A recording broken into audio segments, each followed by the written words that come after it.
Queridos irmãos e irmãs que estão aqui nos auxiliando nesta Eucaristia, querido diácono Humberto, que hoje completa 5 anos de ordenação diaconal, juntamente com mais 11 diáconos permanentes aqui de nossa Diocese de Limeira, querido povo de Deus, que nos acompanha pelas redes sociais, neste 3 parábolas de nosso Senhor. Nós já as conhecemos, principalmente esta primeira, que nós conhecemos como a parábola do joio e do trigo. Nós sabemos muito bem aquilo que ela significa, porque o próprio Senhor a explicou para nós, que ao final do nosso evangelho de hoje, dando-nos a figura do fim dos tempos e mostrando-nos como que é a ação de Deus. Estas parábolas, especialmente esta primeira, nos mostram algo que todos nós precisamos aprender, que é a questão da paciência. Todo mundo reclama que falta paciência.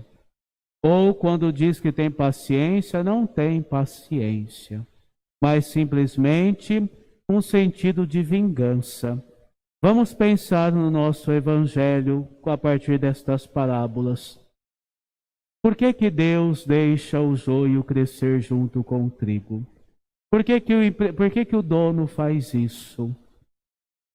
Será que para depois, no fim dos tempos, Deus é muito sádico de falar assim, olha, só para ele poder ser mais cruel ainda, sabendo quem é joio, sabendo quem é trigo? Por que Deus já não muda este mundo e termina com essa pandemia? Nós temos essa tentação. Paciência para nós, muitas vezes, é simplesmente esperar o outro se estrepar, virar para ele e só falar assim, eu avisei. Isso não é paciência, isso é vingança. Isso é orgulho, isso é vaidade. Isso não é paciência. Nós podemos achar que isso é, mas não é. Porque se fosse assim, Deus simplesmente olharia para todos os condenados e também falaria, eu avisei. E lançaria todo mundo na fornalha de fogo, onde haveria choro e ranger de dentes.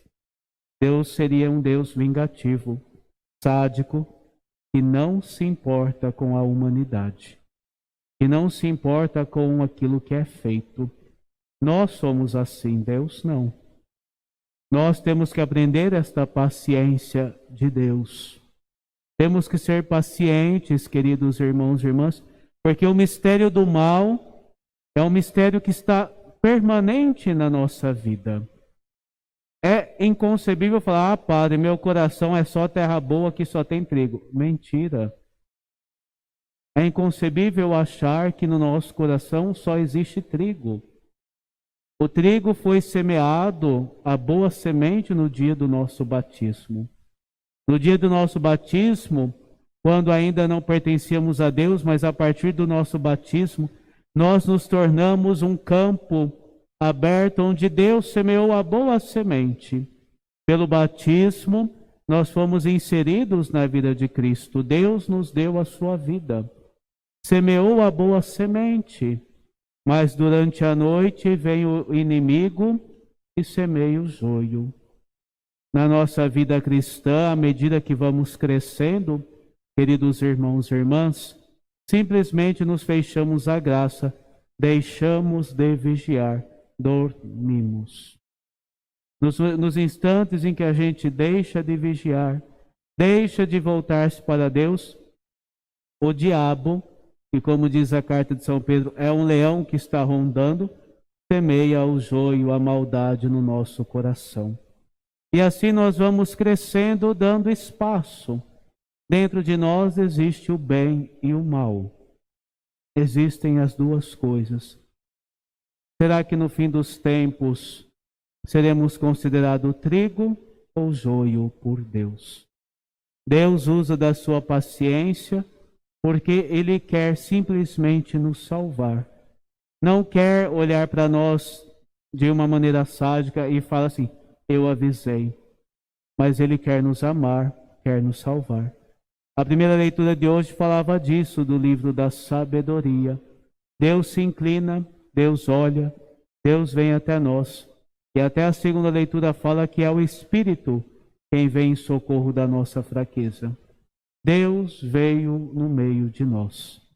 Deus veio para nos ensinar como sermos pacientes um para com os outros, para não querermos fazer justiça com as próprias mãos, mas para sermos pacientes, tal como foi nosso Senhor. O trigo pode se tornar joio, o joio pode se tornar trigo.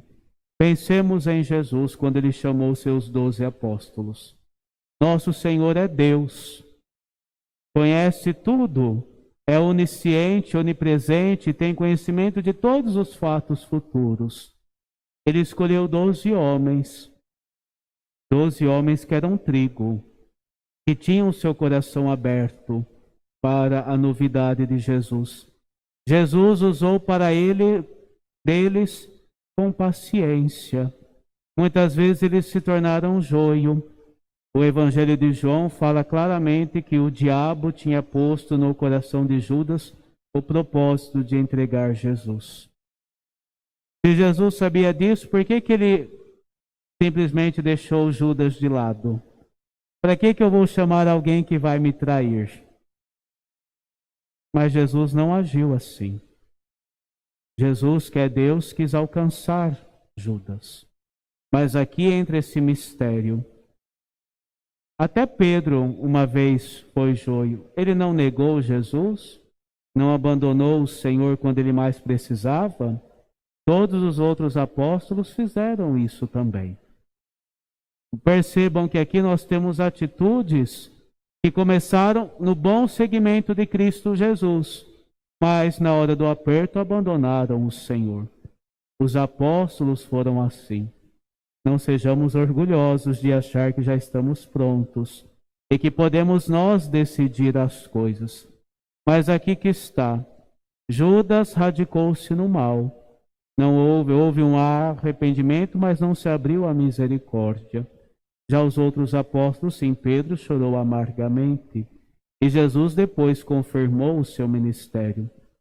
O trigo pode se tornar joio, o joio pode se tornar trigo.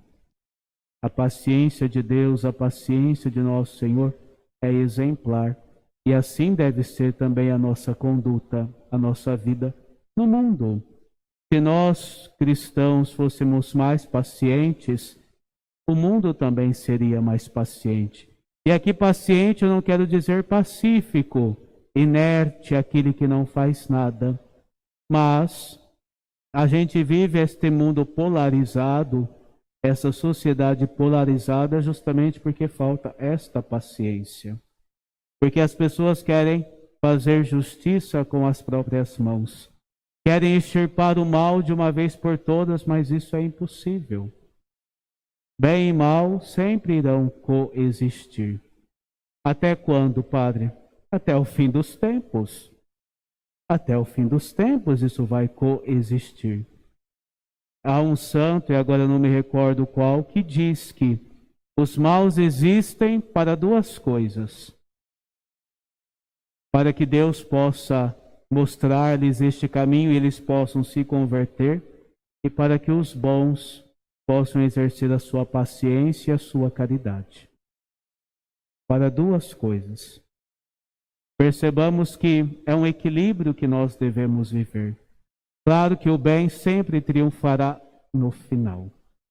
O Evangelho mesmo nos diz isso. Os anjos são ceifadores, o joio será recolhido e será jogado fora, e os justos brilharão como o sol e reinarão eternamente com Deus. No fim dos tempos, não agora. Não por nossas próprias mãos, nós não somos os ceifadores. Vamos tirar essa prepotência do nosso coração. Nós não somos os ceifadores. Nós somos trigo e joio. E assim devemos crescer. Quem conhece um pouco de agricultura sabe como que são as espigas. O trigo, quando cresce, ele se curva. O joio não. O joio permanece ereto. A própria natureza nos ensina como que deve ser a nossa vida de humildade e de paciência. Jesus, usando desses exemplos, nos mostra como deve ser a nossa vida. Santo Inácio de Antioquia, que nós já celebramos, falava que ele gostaria de ser o trigo moído de Deus. Os cristãos sempre quiseram isso, ser o trigo. O trigo moído, e ele, no caso, falava na boca das feras, para ser uma hóstia agradável a Deus. Nossas vidas devem ser uma hóstia agradável a Deus. Tal como a hóstia é feita de trigo, da mais fina farinha para o perfeito louvor ao Senhor e é oferecido ao sacrifício, assim também deve ser a nossa vida. Trigo bom, trigo de boa qualidade, boa semente, como diz o nosso Evangelho de hoje. Assim deve ser a nossa vida. Queridos irmãos e irmãs, sejamos pacientes. Não nos cabe julgar nada nem ninguém. Nós não somos os ceifadores. Aprendamos isso e assim aprenderemos a ser pacientes, não da nossa maneira, mas da maneira de Deus. E assim, de fato, alcançaremos um dia o reino dos céus. Afinal, o paciente é aquele que sofre, e todo aquele que sofre por amor à justiça por conta de Cristo, esse encontra a sua própria vida e esse viverá eternamente no céu. Que nós hoje, então, possamos pedir ao Espírito Santo este dom de sermos trigo, de eliminarmos o joio do nosso coração, a maldade, a indiferença, o orgulho, tudo aquilo que nos faz ficar grandes. E assim como o trigo, queridos irmãos e irmãs, nos rebaixarmos, sermos humildes e assim vivermos a nossa vida no amor e na verdade. É o Espírito Santo que vem em nosso socorro. Aclamemos, pois, o Senhor que é bom, clemente, fiel, paciente, igual disse o nosso salmo de hoje. E assim aprendamos a viver a nossa vida, para que um dia entremos no reino dos céus. Que assim seja. Amém.